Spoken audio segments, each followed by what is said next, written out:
8वां सूत्र चलेगा। मुखनासिका वचनो अनुनासिकः। मुखनासिका वचनो अनुनासिकः।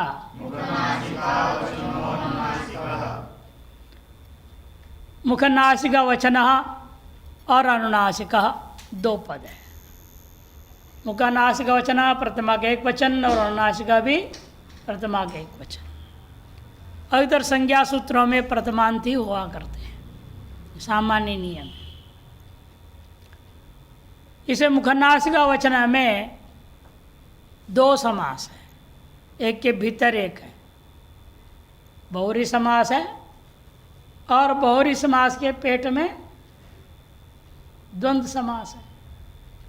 वही दिखा रहे देखिए, मुखंच नासिका च इति मुखनासिकम। मुखंच नासिका च इति होना चाहिए द्विवचन दो, लेकिन समाहार्थ समास करेंगे तो एक वचन हो जाता है, इसे लिख दिया उन्होंने मुखनासिकम। और आवचन को अलग करेंगे। आवचनम, आ गर्द ईषद अर्थ में। आ का अनेक अर्थ होते हैं, प्रमुख रूप में कितने अर्थ हैं? 6 अर्थ हैं। कौन से कौन से? ईषदर्थे क्रिया योगे मर्यादाभिविधौ च यः एतमातंगितं विख्यात वाक्य स्मरणयोरंगित। गित आंग दो है, आ एक आंग भी और केवल आ भी है, जिसमें ग इत संज्ञा होता है, उसको गित आ कहा जाएगा, और जो केवल आ है वो अंगित आ कहा जाएगा। अंगित आ दो अर्थ में होता है, वाक्य और स्मरण अर्थ में। इंगित आ उसका 4 अर्थ है, ईषदर्थ, क्रिया का योग, मर्यादा और अभिविधि। अब ये ईषदर्थ, ईषदर्थ थोड़ा, जैसे थोड़ा गरम है, बोलना है आपने, गरम कर तो उष्ण है ना, थोड़ा के लिए आ जोड़ दूंगा, आ उष्णम इति ओष्णम गुण हो गया, और में क्या हो गया? आदुणा, अधिक गुण सूत्र आया था ना, गुण संज्ञा वाला, वो ओकार आदेश कर दिया कि आ है कंठ, वो है ओष्ठ, कंठोष्ठ वाला कौन है? अ ए ओ में से वो है, इसलिए ओकार आदेश होकर के ओष्णम बना। वो अर्थ है ईषद उष्णम। ईषद इतना बोलने की अपेक्षा से ओष्णम, इतना लंबा वाक्य था ना, ईषद उष्णम, 4 अक्षर थे और वो 3 में समेट गया। वह आ का अर्थ व ईषद अर्थ है। क्रिया के योग में भी होता है, जैसे गच्छति माने जाता है, आगच्छति आता है, आ जुड़ गया अर्थ उल्टा हो गया। क्रिया के योग में भी आ का प्रयोग होता है। और मर्यादा, मर्यादा का अर्थ होता है तेन विना, तेन विना। अभिविधि मने तेन सह, तेन विना और तेन सह। तेन विना का मतलब क्या? जैसे आपको कह दिया आ समुद्रात भारतः, भारत कहाँ तक है? समुद्र तक, मैंने समुद्र को छोड़ के, समुद्र भारत नहीं है, समुद्र पर्यंत। तेन विना, जिससे हम पहचान करा रहे उसको छोड़ो। हम किससे पहचान कर? सीमा को समुद्र से, अर्थात समुद्र को छोड़ के अर्थ में आ समुद्रात भारतः, या समुद्रम भारतम। वहाँ आ जो है मर्यादा, समुद्र को छोड़ के समुद्र तक भारत है। तेन सह आ समुद्रम वर्षति, आ समुद्रम वर्षति, वर्षा हो रही है, बारिश हो रहा है। कहाँ हो रहा है? केवल जमीन पर ही होता है क्या? समुद्र पर बारिश नहीं होगा? वहाँ भी होगा। समुद्र सहित बारिश होने का नाम आ समुद्रम वर्षति। जमीन पर भी हो रहा है, समुद्र पर भी, समुद्र सहित तेन सह। ईशदर्थे क्रिया योगे मर्यादा अभिविदोचय एतम मातम गीतम विद्यात। और यहाँ पर क्या कह रहे हैं? ईशदर्थ में ले रहे हैं, मैंने यहाँ आ जो सुनाई दे रहा है वो नित है, ये इसलिए ईशद अर्थ में लिया जा रहा है। ईशद वचनमिति आवचनम, थोड़ा ही बोलना। उच्चते इति वचनम, थोड़ा बोलना, उसका नाम आवचन हो गया। अब इनको समास करो। मुखनासिकम आवचनम यस्य, मुखनासिकम आवचनम यस्य। और कहीं मुख सहिता नासिका इति मुखनासिका, ऐसे ले लिए। मुख सहिता नासिका इति मुखनासिका, मुखनासिकया वचनमिति मुखनासिका वचनम, ऐसा भी ले लिया। वहाँ पर लफड़ा नहीं रहेगा। मुख सहिता नासिका, द्वंद्व समास करना नहीं, वहाँ पर सहार्थ में समास हो रहा है। और फिर आ की कल्पना भी करनी नहीं पड़ेगी। नासिका शब्द स्वयं ही आ है, ये दीर्घ है। मुख सहिता नासिका इत्य मुख नासिका। उसकी तृतीया करो, मुख नासिकया। रमा का तृतीया क्या है? रमया, रमया, रमाभ्याम, रमाभि। यहाँ पर मुख नासिकया, मुख नासिकाभ्याम, मुख नासिका, इसका रूप चलेंगे तो ऐसा चलेगा। हम यहाँ तृतीया के एक वचन ले रहे हैं, मुख नासिकया वचनमिति मुख नासिका वचनम। तृतीया तत्पुरुष समास हो गया। तत्पुरुष समास गर्भित तत्पुरुष, पहले भी तत्पुरुष हुआ। मुख सहिता नासिका भी क्या है? तत्पुरुष समास है। और मुख नासिकया वचनम भी तत्पुरुष है। तत्पुरुष गर्भित तत्पुरुष, गर्भित बने उसकी छिपा भीतर में, पहले एक बनाया फिर उससे फिर दूसरा बनाया, उसे गर्भित कहा जाता है। इन्होंने क्या किया? आगे लिखा है देखो, इनके हिसाब से क्या है? द्वंद्व गर्भो बहुव्रीहि, द्वंद्व गर्भित बहुव्रीहि समास किया। यानी पहले द्वंद्व समास किया, मुखंच नासिका च, वे समाहार द्वंद्व किया, नपुंसक लिखेंगे, एक वचन हुआ मुखनासिकम। अब मुखनासिकम कर मुखनासिक ह्रस्व है, आवचन के दीर्घ कैसे बनेगा वो? मुखनासिका वचनो, सूत्र में क्या है? मुखनासिका वचनो। इसे इनको कल्पना करना पड़ा। आ मन ईषद वचनम यदि आवचनम। मुखनासिके मुखनासिकम आवचनम यस्य, मुख से और नासिका दोनों से थोड़ा थोड़ा सहायता से उच्चारण किया जाता है जिन वर्णों को, उनको क्या कहा जाता है? मुखनासिका वचनम, ऐसे इन्होंने बनाया। स मुखनासिका वचनम द्वंद्व गर्भो बहुव्रीहि। अर्थ क्या है? मुख नासिकाम आवचनम यस्य वर्णस्य, मुख सहित नासिका से उच्चारण किया जाता है जिस वर्ण का, उस वर्ण का नाम क्या पड़ेगा? अनुनासिक। सो अनुनासिक संज्ञको भवति, वह अनुनासिक संज्ञा वाला हो जाएगा। पहले विचार हो चुके, संज्ञा प्रकरण चल रहा है, पूरा प्रथम अध्याय प्रथम पाद अधिकतर संज्ञाओं का ही वर्णन करेंगे। बीच में उनका अपवाद बता दिया, या गुण ना हो थोड़ा, वो भी इको गुणवृत्ति परिभाषा सूत्र आ गया, तो 3 सूत्र निषेध वाला भी ले लिया। तो सो अनुनासिक संज्ञको भवति, दृष्टांत दे रहे हैं। अर्थात क्या? मुख और नासिका दोनों से बोलना पड़ता है, मुख और नासिका। मुख से मतलब क्या है? वर्ण के अपना अपना जो स्थान है। वर्णोच्चारण शिक्षा पढ़े हैं, सुन रहे हैं? हाँ, उसमें आ रहा है ना सब, कहाँ से क्या वर्णोच्चारण होता है। अक्व विसर्जनीया नाम कंठः, इचुयशा नाम तालु, ऋटुरसा नाम मूर्धा, और ऋतुलसा नाम दंताः, उपपद्मन्या नाम ओष्ठौ, यमगणना वो तो ना लास्ट में आएगा ना, उससे पहले ये दे तो कंठ डालो, ओ दो तो कंठोष्ठम, वकारस्य दंतोष्ठम, जीवामूलस्य जीवामूलम, नासिका अनुस्वारस्य।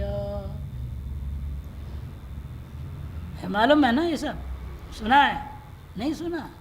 अजय बच्चे नहीं सुने हैं, ये लोग सुने हैं।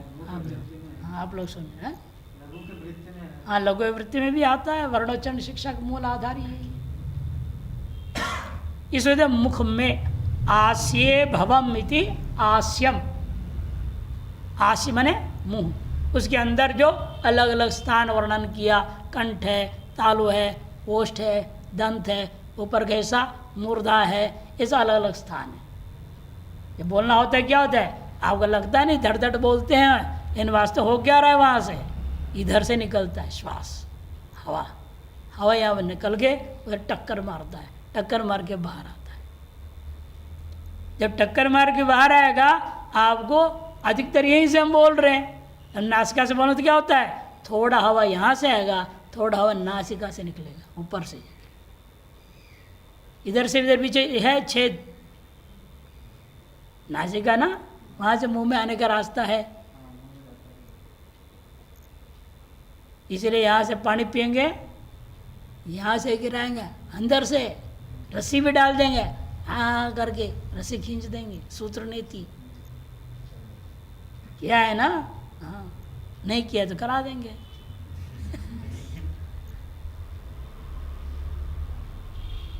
जल नीति होता है, यहाँ से लेना पानी, यहाँ से गिरेगा, इधर से लेगा पानी, इधर से गिरेगा, जल नीति है।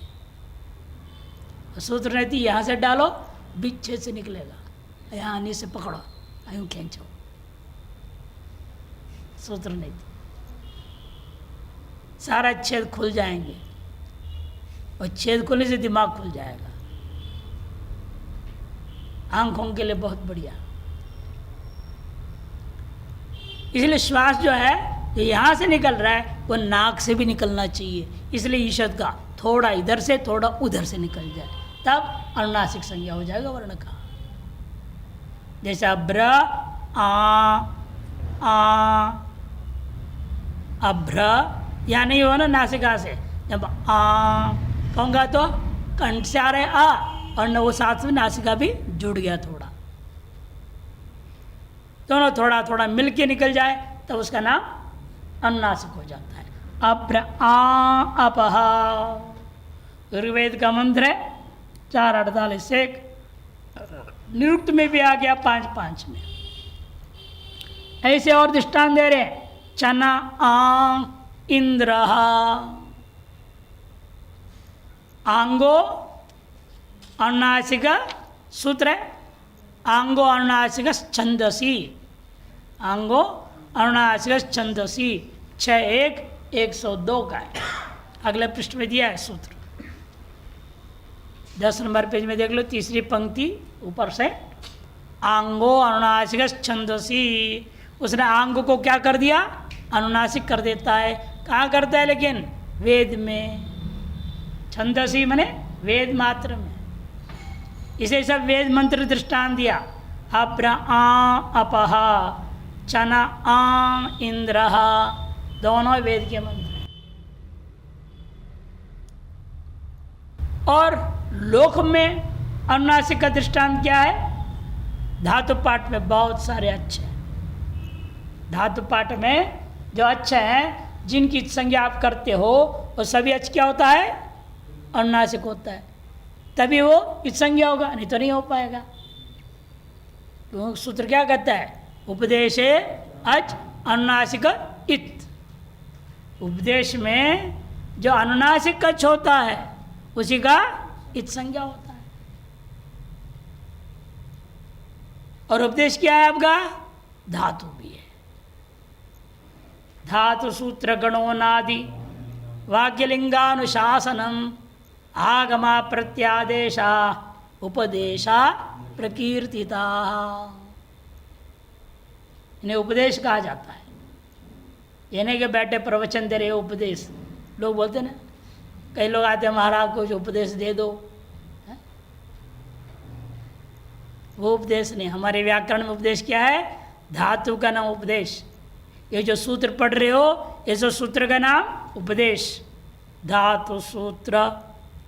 और माहेश्वर सूत्र भी आ गए, केवल पाणिनि सूत्र नहीं, माहेश्वर सूत्र भी। इसे उसकी भी संज्ञा होती ना वहाँ पर भी। नहीं तो वाक्याच कौन थे? लर्ण के आकार को संज्ञा किया था ना आपने, लर्ण मध्य, वो आकार की संज्ञा कौन करेगा? उपदेश अच्छा ना, वो अनुनासिक मानना पड़ेगा। लण लण लण लण बोल देते, लण है ना, हाइवरेट लण, लण नहीं लण। अनुनासिक आना चाहिए। न भी अनुनासिक है, दो अनुनासिक है, ल अनुनासिक है। वो आकार की तभी संज्ञा होगी तो र प्रत्यार बनता है। इसे पाणिनीय सूत्र ही नहीं, माहेश्वर सूत्र में भी जो अच्छा है उनकी भी संज्ञा में करना है। इस उपदेश से सूत्र सबसे दोनों सूत्रों को लिया जाएगा। ऐसे अन्यों का सूत्र शाकटायन सूत्र है, शांतनो सूत्र है, व्याकरण संबंधी, उन सबको भी ले लेंगे। धातु सूत्र गण, शब्दों का गण पाणिनि ने गण पाठ किए हैं, बताया था ना पंचपाठ, उसमें गण पाठ भी है। गणों में भी संज्ञक वर्ण प्रयोग कर दिया पाणिनि ने। देवट, देवट बोले, टकार की संज्ञा होती है। अतः टित्व से गीप हुआ तो देव से देवी बनता है। धातु सूत्र गण और उणादि, वाक्य मने वार्तिक और लिंगानुशासन, जो पाणिनि ने लिखा है लिंगानुशासन, उसमें भी ये सब उपदेश नाम से कहा जाता है।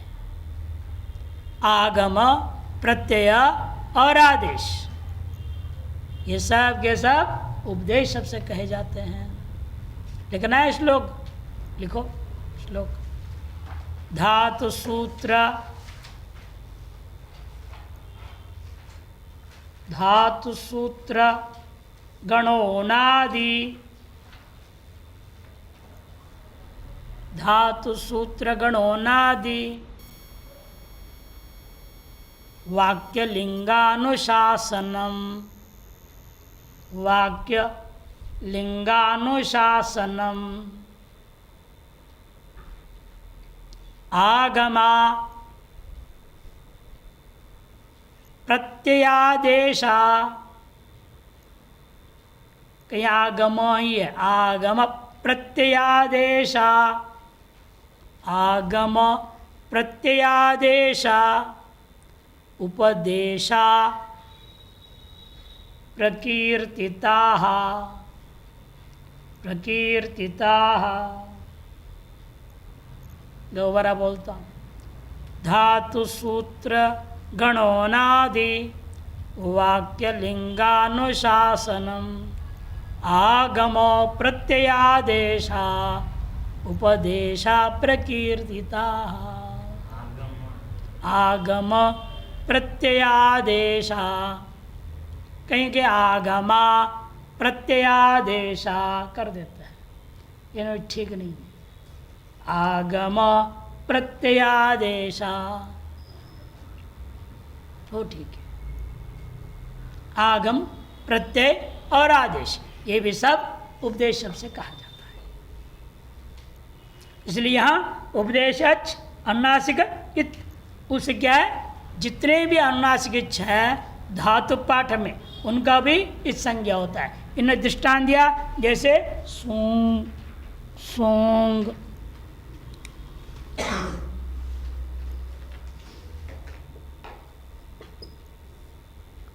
सोंग, प्राणी प्रसवे धातु है, धातु पाठ में ऐसे लिखा हुआ है। अब इसमें क्या गांव की संज्ञा हो जाता है हलंत्यम से, हलंत्यम से हो जाएगा। अब ये अनुनासिक दिखा दिया, वो अनुनासिक वो दिखा दिया। एवमेवा ए धा धातु, धा में और क्या है, अनुनासिक है। और दिखाया उन्होंने, नहीं पठा भी है, पठा अनुनासिक है। या बचता क्या है? ए धालंत बचेगा। जिसकी संज्ञा होती है वो क्या हो जाता है? तस्य लोपः, लोप हो जाता है। और यहाँ भी धातु क्या बचेगा? पट। अनुनासिक चिन्ह भी नहीं रहेगा कि अनुनासिक आकार लोप हो गया इस संज्ञा होकर के। इस संज्ञा कौन करेगा? उपदेशज अनुनासिक।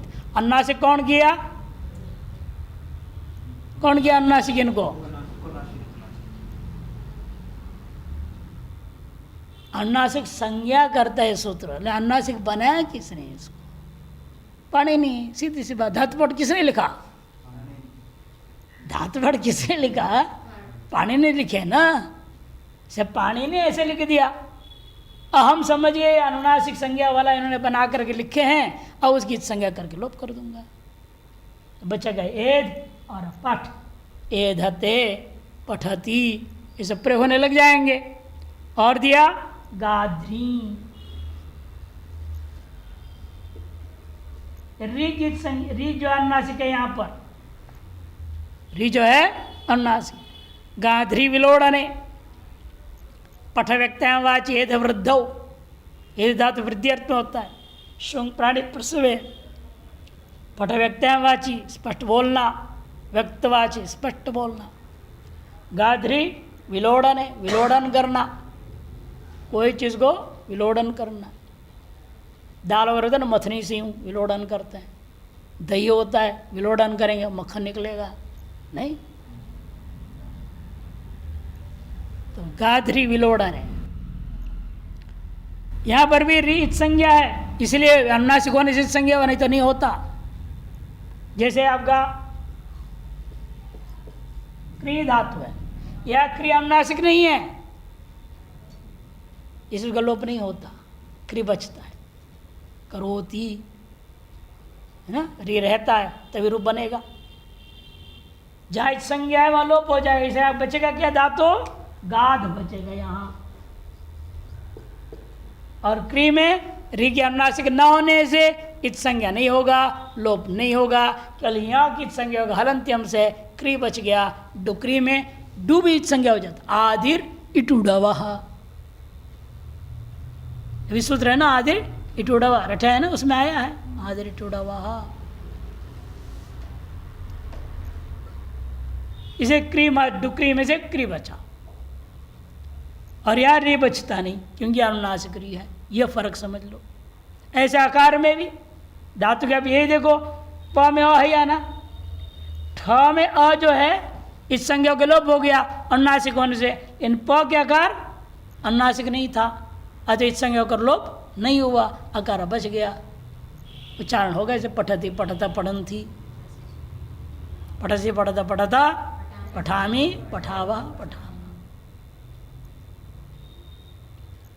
ये अनुनासिक की कहानी हो गई। ये मैं और अंतिम दृष्टांत दे रहे। इमिदा, इमिदा स्नेहने धातु है भी। ये सब धातुओं का दृष्टांत दिया। जिस धातु में क्या है देख लो, यहाँ दो की संज्ञा हो रही है। ई मी दा। ई की संज्ञा करेगा आदिर इटोड़ा वाह, आदिर ईटोड़ा वाह। सूत्र क्या करेगा? ई की संज्ञा पूरे समुदाय की संज्ञा लोप कर देता है। और इस आ की संज्ञा कौन करेगा? उपदेशज अनुनासिक हित, वही संज्ञा करेगा। और इन सब का लोप कौन करेगी? संज्ञा होने के बाद तस्य लोप से लोप हो जाएगा। यहाँ भी क्या बचेगा? धातु मिद। स्नेहने अर्थ में, चिकना अर्थ में, चिकनापन, तैली तैल तेल जैसे, उसको स्नेहनम बोलते हैं। प्रेम अर्थ में भी है, मित्रता करना, प्रेम करना, भी स्नेह करना। स्नेहितः प्रयोग होता है, स्नेहितः अयम मम स्नेहितः, यह मेरा मित्र है। स्नेहने, ये सब दृष्टांत हो गए। हाँ, अब अगला सूत्र में चलिए। इस सूत्र से कोई भी शब्द का अनुवृत्ति नहीं है। हालो अनंतरास्य योगा सूत्र से भी कहीं कोई अनुवृत्ति नहीं हुआ। इसके भी सूत्र से कहीं कोई अनुवृत्ति होगा नहीं। अगला सूत्र आता है तुल्यास्य प्रयत्नं सवर्णम, तुल्यास्य प्रयत्नं सवर्णम, तुल्यास्य प्रयत्नम प्रथमा के एक वचन, सवर्णम भी प्रथमा के एक वचन, दो पद है। यहाँ भी समास है, आस्य प्रयत्न इति आस्य प्रयत्न, सप्तमी तत्पुरुष समास, ये ऐसा कर रहे हैं। तुल्य आस्य प्रयत्नो यस्य एन सह तत् तुल्यास्य प्रयत्नम, ऐसे बहुरी समास मान रहे हैं। इन अन्य ग्रंथ में ऐसा नहीं है। आस्य भवम आस्यम, मुख में जो होता है वो सब आस्य कहा जाता है। जितने भी कंठ तालु आदि हम विभिन्न अंग मान रहे हैं, अवयव मान रहे हैं, वो सब आस्य शब्द से। आस्यंच प्रयत्नंच ये होना चाहिए वास्तव। नास्ये प्रयत्न सप्तमी तत्पुरुष समास कर दिया। अन्यत्र क्या मिलता है? आस्यंच प्रयत्नंच, इस द्वंद्व समास हो गया। द्वंद्व के आदि में रख दो, तुल्यम आस्य प्रयत्नम ययोहो, तुल्य है आस्य और प्रयत्न जिन दो वर्णों का, उन वर्णों का नाम क्या पड़ेगा? सवर्णम। आस्य मने स्थान, कंठादि स्थान, और प्रयत्न, प्रयत्न क्या इतने होते हैं? आभ्यंतर प्रयत्न और बाह्य प्रयत्न, दो प्रकार के प्रयत्न माना गया, आभ्यंतर और बाह्य। आभ्यंतर क्या है? स्पृष्ट, ईशत स्पृष्ट, विवृत, संवृत, भेदात। ईशत विवृत नहीं मान रहे, वो लघु वाला है ईशत विवृत मानने वाले। हम लघु वाले नहीं हैं, हम चार मानने वाले वेद वाले हैं। वेद में वैदिक प्रक्रियाओं में, प्रातिशाख्य ग्रंथों में, वैदिक व्याकरण ग्रंथों में चार ही प्रयत्न माना गया। तभी आगे सूत्र को बन नाथ झलो इसलिए बनाया पाणिनि ने, तो नाथ झलो की जरूरत नहीं थी। यदि ईशत विवृत मान लेंगे, नाथ झलो की कोई जरूरत नहीं। ये चार ही प्रयत्न है आभ्यंतर, वही हमारी जरूरत है। बाह्य प्रयत्न जरूरत नहीं, श्रवण संज्ञा के लिए बाह्य प्रयत्न नहीं देखा जाता है। आभ्यंतर प्रयत्न दिया, जो भीतर में हम जोर दे रहे हैं श्वास को लेकर के, कहाँ से आ जाए, कहाँ से कौन से वर्ण उच्चारण करना है। कई बार उच्चारण गड़बड़ा जाता है, क्यों गड़बड़ा गया? हवा इधर से निकला, आप जा रहे यहाँ जाना चाहिए, उधर गया, दूसरे के चला गया, तो गलत उच्चारण हो गया। होता है ना गलत उच्चारण। क्यों उच्चारण हो गया? कि हम जहाँ जाना चाह रहे थे श्वास को, हवा वहाँ नहीं गया, दूसरी जगह से टकरा गया, तो दूसरा उच्चारण हो गया। फिर आपको सुधारना पड़ता, नहीं गड़बड़ हो गया, ठीक करो। सबसे सभी भाषा में समस्या है, क्योंकि जो प्रयत्न है ना वो गड़बड़ हो जाता है। तो स्पृष्ट प्रयत्न किनका होता है? स्पर्शाहा, स्पर्शवर्ण कौन है? काद्यो मावसाना, कुचुटुतुपु, क्या बोलते हैं उसको?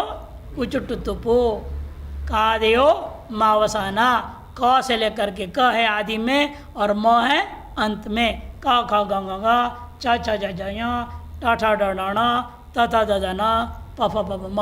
ये जो 25 वर्ण है, इनका प्रयत्न है स्पृष्ट। इनके स्थान अलग अलग है। पूरे 25 के एक प्रयत्न है, जब 25 में 5 का अलग स्थान है। कवर्ग का कंठ, चवर्ग का तालु, टवर्ग का मूर्धा, तवर्ग का दंत, पवर्ग का ओष्ठ। स्थान और प्रयत्न को मिलाना है। जिन दो वर्णों का समान स्थान हो जाए और समान प्रयत्न हो जाए, उन दो वर्णों का परस्पर सवर्ण संज्ञा होता है। देखिए दृष्टांत के लिए हम लेते हैं, अ है आपका, अ क्या वर्ण है? अ। ह्रस्व है और दीर्घ आ है, ठीक है। और क है, इधर ख है कि नहीं? इन चारों का स्थान क्या है? अकुह विसर्जना कंठ, सबका स्थान कंठ। ठीक। और प्रयत्न क्या है? इसका स्पृष्ट। और इन दोनों का विवृतम स्वराणाम विवृत। तो दोनों का प्रयत्न विवृत है और दोनों का स्थान कंठ है। समान हो गया ना, स्थान समान हो गया प्रयत्न, इसलिए अकार और आकार का परस्पर सवर्ण संज्ञा हो जाएगा। कहेंगे अ का सवर्ण कौन है? आ, और आ का सवर्ण कौन है? अ। दोनों एक दूसरे के सवर्ण नाम से कहे जाएंगे। एवं क का स्थान है कंठ, क का प्रयत्न है स्पृष्ट। ख का भी स्थान है कंठ, ख का भी प्रयत्न है स्पृष्ट। स्थान बराबर, प्रयत्न बराबर हो गया, अतः क का सवर्ण कौन हो जाएगा? ख, और ख का सवर्ण क। एवं इनके सवर्ण कौन कौन हो जाएंगे? ग, घ, ग। ये पांचों के पांचों का स्थान बराबर है, प्रयत्न भी बराबर है, इसे इन पांचों का परस्पर सवर्ण संज्ञा हो जाएगा। लेकिन जब नहीं होगा, किनके साथ नहीं होगा? दृष्टांत तो भी ले लो। अब हम लेंगे साथ में च, ठीक है। लेकिन च का स्थान क्या है? तालु है कि नहीं? तालु है। प्रयत्न तो स्पृष्ट ही है। देखो क च दोनों का प्रयत्न बराबर है, किंतु स्थान अलग है। क का स्थान कंठ है, च का स्थान तालु है, इसलिए इन दोनों का सवर्ण संज्ञा नहीं होगा। ठीक है ना? इसे क और च का सवर्ण संज्ञा नहीं हो सकता। क्यों? प्रयत्न भले ही बराबर है, किंतु स्थान भिन्न भिन्न हो गया। एवमेव आप अन्यों में भी समझ लो। अब यहाँ और विवृत प्रयत्न थे, स्थान दोनों का कंठ था, इनकी तो हमने सवर्ण संज्ञा कर दी। लेकिन हम साथ में लेते ई का भी प्रयत्न क्या है? पूरे स्वर वर्णों की विवृत है, इसे ई का भी विवृति प्रयत्न है, किंतु स्थान क्या ई का? तालु। ई का स्थान हो गया तालु, इसे भिन्न हो गया ना स्थान।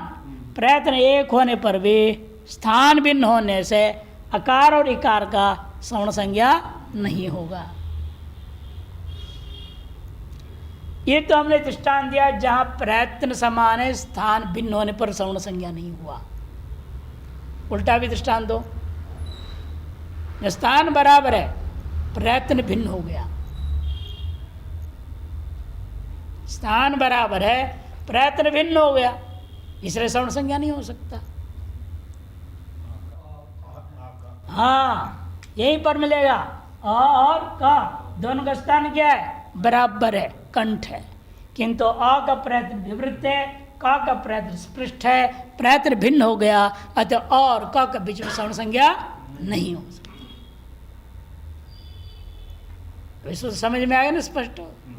ऐसे सभी वर्णों में हमें घटाना पड़ेगा, जैसे प्रयोग करोगे और स्पष्ट हो जाएगा। देखिए, आस्य प्रयत्न इतिहास प्रयत्न इन्होंने अपने हिसाब से व्याख्या कर दी। इन अन्यत्र ऐसे ले तुल्य आस्य प्रयत्नो येषां, तुल्य है मुखस्थ स्थान और प्रयत्न जिन वर्णों का, ते वर्णाः वे वर्ण जो है परस्पर सवर्ण संजका भवन्ति, परस्पर सवर्ण संजक हो जाएंगे। दृष्टांत दे रहे हैं, दंडाग्रम, दंडा अग्रम,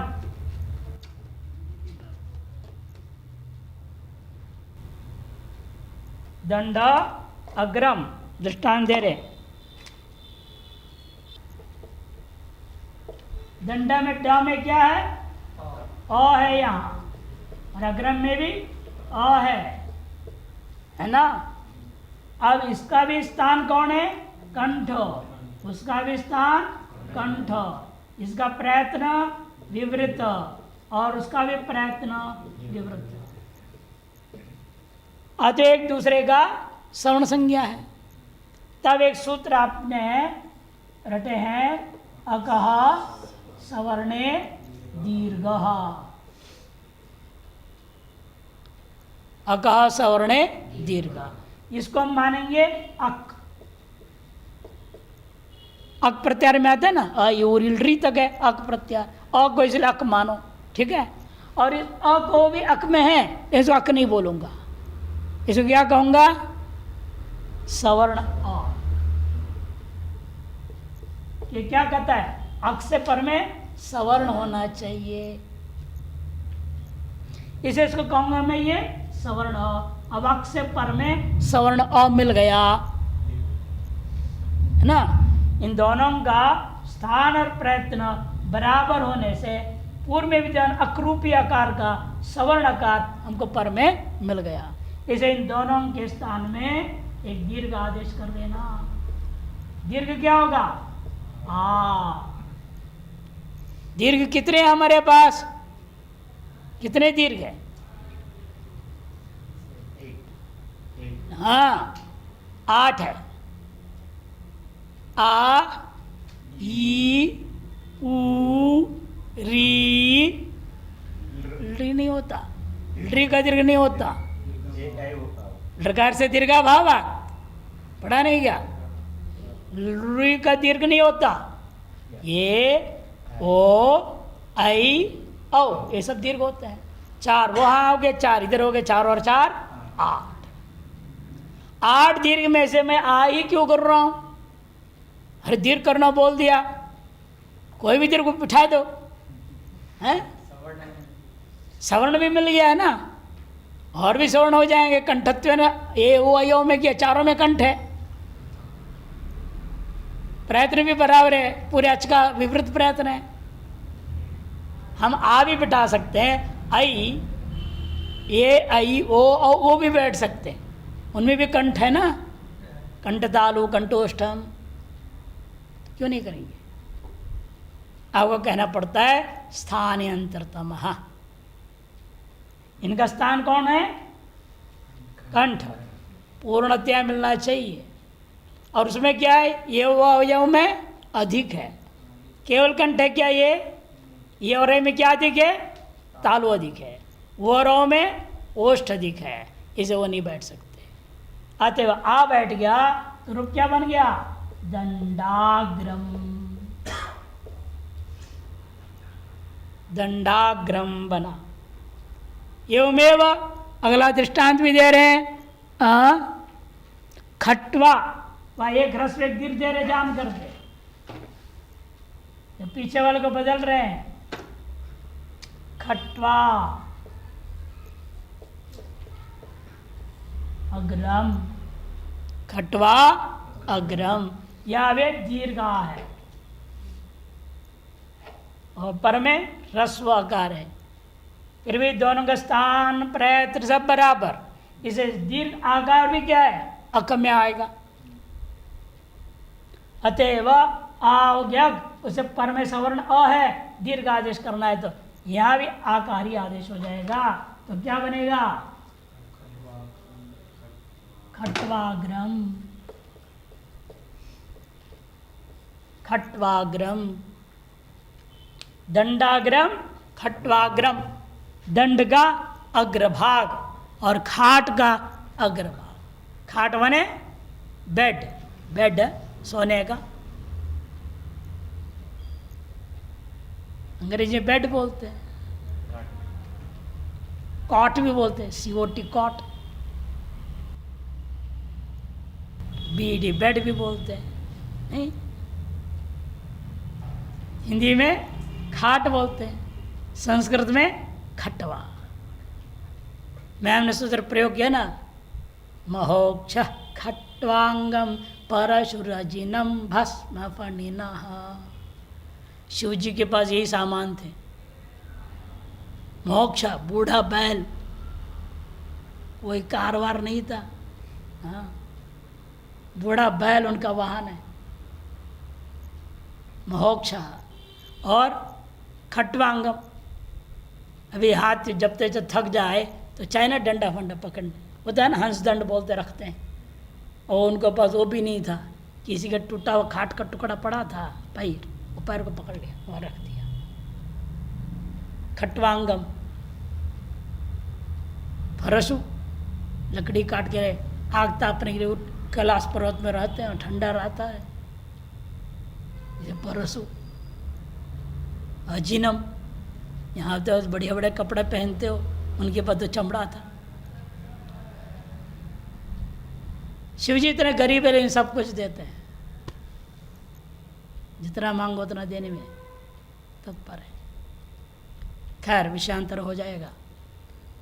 तो दंडाग्रम, खट्वाग्रम और दृष्टांत कल देखेंगे।